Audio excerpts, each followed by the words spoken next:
Baik, kembali bersama kami pemirsa di MNC News, masih bersama kami juga ada Bang Rifki Karsyahuda, anggota Komisi 2 DPR RI, dan juga Bu Betty Epsilon, Komisioner KPU periode 2022 dan juga 2027, serta peneliti Perludem Heroik Pratama. Saya bicara mengenai bagaimana agenda nanti antara DPR dan juga KPU di tanggal 30 Mei. Yang masih dalam perdebatan adalah jumlah hari dalam kampanye ini. KPU menginginkan 90 hari, namun DPR menginginkan 75 hari. Nah, ini perlu diluruskan, mungkin ini bisa jadi pra-RDP begitu ya sebelum tanggal 30 Mei. Saya ingin minta pendapat dari Bang Rifki terlebih dahulu. Apa alasan untuk lebih memilih 75 hari dibanding 90 hari? Ya, kita ingin kampanye yang lebih efektif, efisien. Sekarang ini intervensi digital di dalam politik kita sudah sangat tinggi. Ya. Sehingga kemudian kalau ada alasan, terutama untuk Pilpres ya, 75 hari apa mungkin seorang calon presiden, calon wakil presiden itu menjamah seluruh wilayah di Indonesia. Kalau dengan pola konvensional ya sulit, tapi dengan pola digital amat mungkin. Satu kali menyelenggarakan kegiatan bisa jutaan orang yang menghadiri dan itu bisa disetting sedemikian rupa gitu. Nah, tetapi yang perlu kita juga pikirkan dan perlu kita diskusikan bersama adalah bahwa masa kampanye itu selama ini selalu berimpitan dan berbarengan dengan masa penyediaan logistik dan distribusi logistik pemilu gitu. Karena basically penyelenggaraan masa kampanye itu dan penyelenggaraan tahapan penyediaan logistik itu basicnya adalah daftar pemilih tetap, termasuk nanti ada daftar calonnya kan, daftar calon tetap dan seterusnya gitu. Nah, karena itu kami juga sekarang sedang menjajaki berbagai macam terobosan regulasi ya, terutama terkait dengan penyederhanaan regulasi terkait dengan penyediaan barang dan jasa logistik pemilu tahun 2024.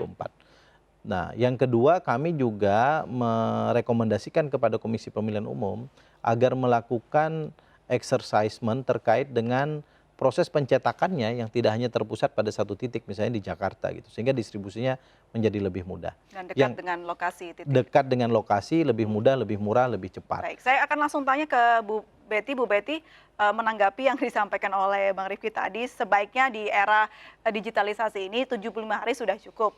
Ada alasan khusus dari KPU kenapa tetap memilih 90 hari? Jadi Undang-Undang 7 tahun 2017 itu mendefinisikan begini, Mbak. Masa kampanye itu dimulai 3 hari sejak ditetapkannya daftar calon tetap, berakhir 3 hari sebelum hari pemungutan suara. Nah, dan ini sangat beririsan dengan tahapan produksi, distribusi, dan pengelolaan logistik pemilu. Nah, kalau jadi sebenarnya pada dasarnya kami penyelenggara pemilu 75, 90, 120, terus 3 hari seperti sebagaimana sebelum-sebelumnya dengan berbagai pertimbangan tidak menjadi soal kalau ini tidak mengganggu proses ketersediaan logistik. Ini juga bukan hanya terkait dengan logistik, tapi kalau ada masa di mana masa sengketa pencalonan untuk DPR, DPRD, dan Presiden Wakil Presiden. Jadi masa-masa ini kemudian diatur dan undang-undangnya masih hidup gitu ya, masih berlaku. Sehingga tentu ini menjadi pertimbangan KPU dan kami sudah melakukan exercise, tadi bahasanya Pak Rifki sudah disimulasi. Kalau 75 hari harus ada prasyarat yang harus dipenuhi. Karena tentu kita pengen sukses pemilu, tapi sukses juga dari sisi penyelenggara dan penyelenggaraannya. Jangan sampai nanti soal hukum karena proses pengadaannya, kalau bicara terkait dengan proses yang sekarang, misalnya pengadaan elektronik itu 1 bulan diumumkan, kalau gagal lelang ada 1 bulan kemudian juga, maka kan harus juga dipertimbangkan ada masa produksinya, ada masa sortir, lipat, distribusi, karena wilayah kita kan kepulauan, sehingga dihitunglah oleh KPU. Kalau jadi 90 hari PR distribusi surat suara ini ya, ada prasyarat yang harus dipenuhi, ada prasyarat A, B, C, D, dan ini sudah disimulasikan.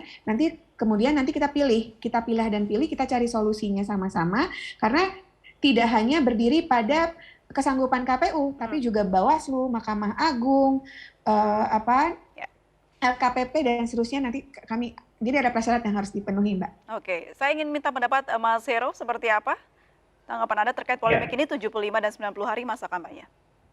Pertama, misalnya kalau kita pakai cara pandang peserta pemilu, seperti yang diungkapkan Bang Rizky tadi, tentunya dengan semakin sedikitnya waktu kampanye, tentunya ini akan jauh lebih efisien ongkos-ongkos dana kampanye yang kemudian dikeluarkan oleh partai politik, calon anggota legislatif, termasuk calon presiden, seperti itu ya. Karena semakin lama masa kampanye, tentunya saya kira akan berdampak terhadap dana kampanye yang kemudian dikeluarkan oleh para peserta pemilu. Ini dari sudut pandang peserta pemilu. Dari sudut pandang pemilih, nah ini mungkin menjadi satu PR utama begitu ya. Para pemilih kita ini kan perlu kemudian mengetahui siapa calonnya, siapa partainya, dan kemudian platformnya itu seperti apa, program yang ditawarkan itu seperti apa. Nah ini juga perlu dipertimbangkan ketika masa kampanye dipersempit atau diperpendek, nah maka kerja-kerja partai politik, kerja-kerja kandidat itu harus lebih ekstra kemudian untuk mensosialisasikan diri, berkampanye kepada para pemilih kita agar kemudian pemilih mengetahui apa yang kemudian ditawarkan, program kebijakan apa yang kemudian ditawarkan, termasuk platform kepartaian yang ditawarkan, nah, dengan masa waktu yang jauh lebih sedikit. Nah, di sisi lain dari perspektif penyelenggara pemilu, seperti yang diungkapkan oleh Bu Betty tadi, ada concern soal distribusi logistik di dalamnya. Nah, tadi Bang Rizky juga mengusulkan gitu ya, agar kemudian proses produksi logistik ini tidak tersentral tetapi tersebar. Sepengetahuan saya sebetulnya di pemilu-pemilu sebelumnya pun sudah tersebar begitu ya Bu Betty, distribusi proses produksi logistik ini. Tetapi kan yang menjadi persoalan kemudian seingat saya KPU sejak periode sebelumnya itu sudah memikirkan beberapa inovasi agar kemudian distribusi logistik dan juga bentuk-bentuk administrasi kepemiluan ini tidak terlalu banyak, seperti penyederhanaan surat suara, termasuk penyederhanaan dokumen-dokumen penghitungan dan juga rekapitulasi suara, yang artinya ini akan jauh lebih mudah. Tetapi di sisi lain memang kita tidak bisa menyamakan proses distribusi logistik itu layaknya di Jawa ataupun di kota-kota besar seperti itu ya. Ada tantangan cuaca. Mas Hero, ada jalan tengah tidak sih atau saran begitu terkait dua polemik ini? Ya, saya kira jalan tengahnya selain melakukan exercise simulasi tadi, seperti itu ya, yang kemudian sudah dilakukan oleh KPU ataupun Komisi 2, nah hal lain memang inovasi-inovasi yang kemudian dilakukan oleh KPU dari segi penyederhanaan administrasi kepemiluan itu menjadi salah satu aspek penting, agar satu, mengurangi keterlambatan distribusi logistik. Kedua, belajar dari pemilu-pemilu sebelumnya, kan sudah ada pemetaan, saya yakin KPU sudah memiliki pemetaan terhadap distribusi logistik kita, bagaimana daerah-daerah yang selalu terlambat dalam proses distribusi logistiknya. Artinya memang perlu ada intervensi lebih jauh di sana, apakah waktu distribusinya jauh lebih panjang dibandingkan dengan distribusi daerah-daerah lainnya. Nah, hal-hal ini kan sebetulnya menjadi hal yang periodik yang biasa dilakukan oleh KPU dan penyelenggara pemilu kita gitu loh. Nah, artinya dengan harapan agar di pemilu 2024 nanti dengan ada mapping dan identifikasi ini, distribusi logistik pun tidak terlambat. Di sisi lain misalnya tadi tujuan utama untuk penyederhanaan waktu kampanye pun bisa berjalan, dan ada efisiensi dari segi ongkos politik yang dikeluarkan oleh para peserta pemilu, tapi di sisi lain proses distribusi logistik dan juga kemudian para pemilih kita bisa mengetahui para pesertanya bisa dengan baik, informasinya diterima dengan baik. Bang Rifki, ternyata ada kendala undang-undang yang menyebutkan masa 3 hari itu ya, yang tadi dipermasalahkan oleh Bu Betty. Apakah ada kemudahan atau jalan tengah terkait kita bisa merevisi sedikit tentang undang-undang tersebut, atau seperti apa mekanisme yang harus dilakukan? Iya, seluruh hambatan yang disampaikan oleh KPU ya, yang tentu tidak bisa diselesaikan oleh KPU sendiri, itu dalam konsinyering sudah kami sampaikan untuk menjadi bagian dari gotong royong kita dalam rangka mencari solusi untuk menyelenggarakan pemilu 2024 sebagai legacy bagi kerja-kerja kita semua, termasuk Komisi 2 DPR RI. Jadi saya kira kami semua sekarang sudah memiliki proposal penyelesaian persoalan-persoalan tersebut. Tentu DPR bukan hanya bisa memiliki sikap, tapi juga tentu kami memiliki kewenangan untuk melakukan berbagai apa tadi yang disebutkan oleh Bu Betty dan Pak Heroik untuk kita selesaikan hambatan-hambatan itu. Misalnya soal logistik ya. Kita mendorong pemerintah agar kemudian segera melakukan revisi terhadap impres terkait dengan pengadaan barang dan jasa yang khusus terkait dengan kepemiluan, yang lebih mudah, yang lebih efisien ya, yang tentu memiliki kepastian hukum, karena kawan-kawan KPU juga punya traumatik ya terkait dengan persoalan ini, karena dalam beberapa periode yang lalu misalnya ada sedikit persoalan terkait dengan persoalan pengadaan barang dan jasa di KPU. Kami juga tentu tidak ingin membiarkan KPU sendirian bekerja tanpa melakukan proteksi hukum. Nah, hal-hal itu insya Allah akan mendapatkan garansi dari DPR melalui Komisi 2, karena semua fraksi dalam konsinyering memiliki pandangan yang sama untuk kita menyelesaikan persoalan ini. April. Baik. Saya kembali ke Bu Betty. Bu Betty, ternyata masih banyak PR begitu yang harus diselesaikan dalam persiapan jelang pemilu serentak di tahun 2024. Tadi yang disampaikan oleh Mas Heru dan juga Bang Rifki, apakah saat ini sudah digodok oleh KPU untuk bisa mempersiapkannya sehingga tidak ada hal-hal yang terjadi ke depan, juga terkait sengketa pemilu yang seringkali terjadi?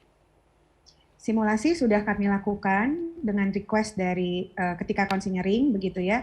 Mudah-mudahan ini jadi intinya begini Mbak, KPU itu pasti siap jika prasyarat-prasyarat apakah mau 90 hari, 75 hari itu prasyaratnya juga siap, dan semua detail sudah kami sampaikan di rapat konsinyering terkait dengan hal-hal yang perlu dilakukan kerjasama. Sekali lagi KPU bukan penentu sendiri karena dalam undang-undang juga ada institusi lain yang memiliki kewenangan.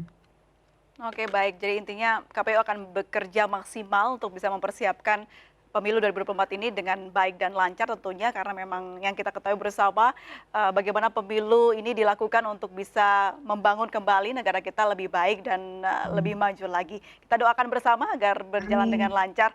Bang Rifki, terima kasih banyak sudah bergabung dan berbincang sama kami. Juga Bu Betty, terima kasih banyak. Halo, ya. Kami tunggu ini bagaimana nanti RDP-nya, hasil RDP di tanggal 30 Mei. Mungkin kita bisa bincang lagi di sini di MNC News Now. Terima kasih juga untuk Mas Heru sudah bergabung bersama kami di MNC News. Terima kasih. Salam sehat selalu, Bapak dan Ibu, selamat sore. Selamat sore, Assalamualaikum. Baik, pemirsa, Presiden Joko Widodo melemparkan kode mengenai sosok capres yang akan didukungnya pada Pilpres 2024 nanti. Dari sejumlah nama yang mencuat, nama Ganjar Erik berpeluang meraih suara tertinggi dibandingkan kandidat lain.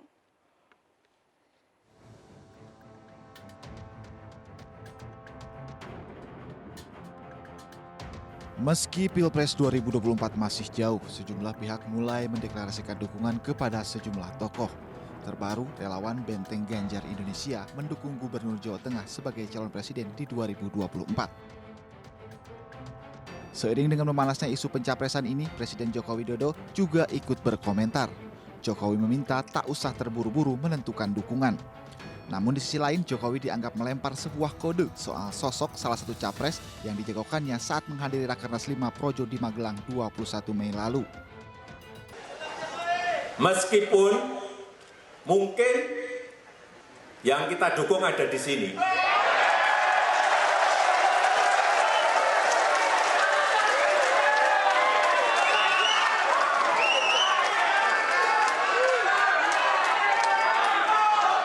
sudah dibilang jangan tergesa-gesa, ojo kesusu. Ini mau tergesa-gesa ini kelihatannya. Diketahui Rakernas 5 Projo dihadiri oleh Gubernur Jawa Tengah Ganjar Pranowo, Kepala Staf Kepresidenan Muldoko, dan Bupati Magelang serta anggota One Team Press.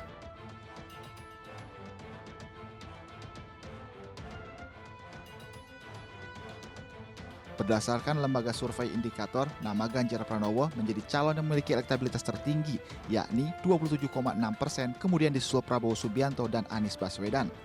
Sementara Erick Thohir dipilih 2,4% responden.